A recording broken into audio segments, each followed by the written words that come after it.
since I had never played the game, I didn't really understand it.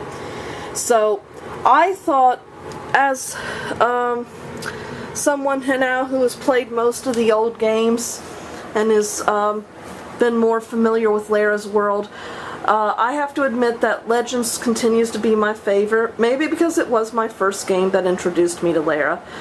But I felt that I loved the story for Legends. You know, Lara, you know, tragically losing her mother, and this apparently having a profound effect on her family. Her father, searched for her mother for years, and he died during the search, and never knowing his wife's fate, and apparently he got ridiculed by people, and it was such a sad story. So, and I was just, and at the end of the game, when it seemed like Amelia would be alive, I was like, oh man, I can't wait for Underworld to come out, or the next game to find out what happened to Amelia.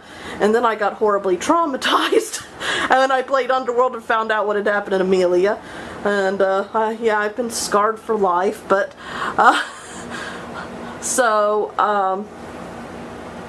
and I felt Legends, I thought Lara was the most beautiful in Legends. I thought Legends had kind of achieved a certain perfection. She was beautiful, but they had gotten rid of that inflatable doll look that, some of the earlier Laras had.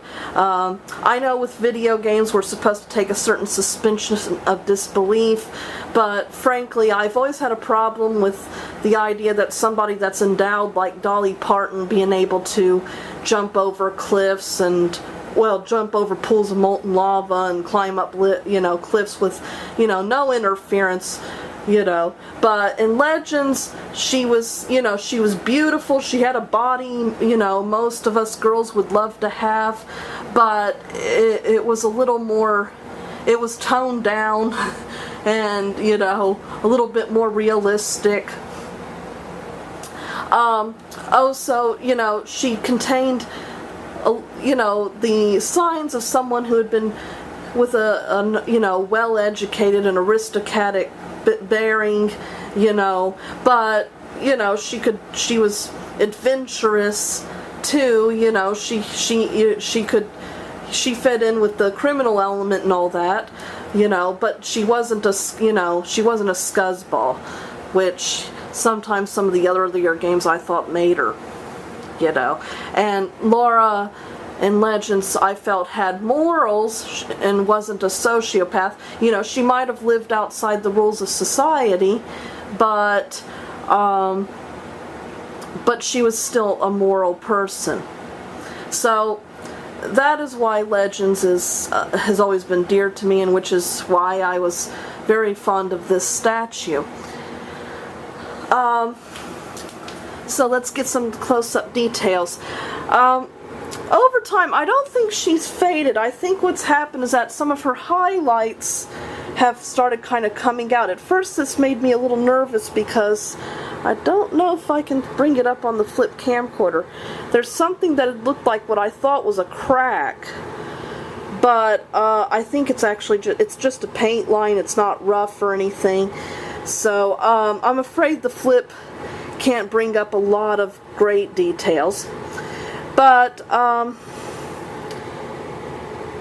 so you see her compass and the belt and there's a few scuff marks she has, like right here. They're kind of pinpoint. I think over the time maybe I hit her with some of her other accessories and it left a little bit of a mark. And the famous Tomb Raider boots and socks. And let me see. I thought this was kind of neat. The difference in the paint. It kind of makes it look like, she got, the skin's tanned on one side but not the other.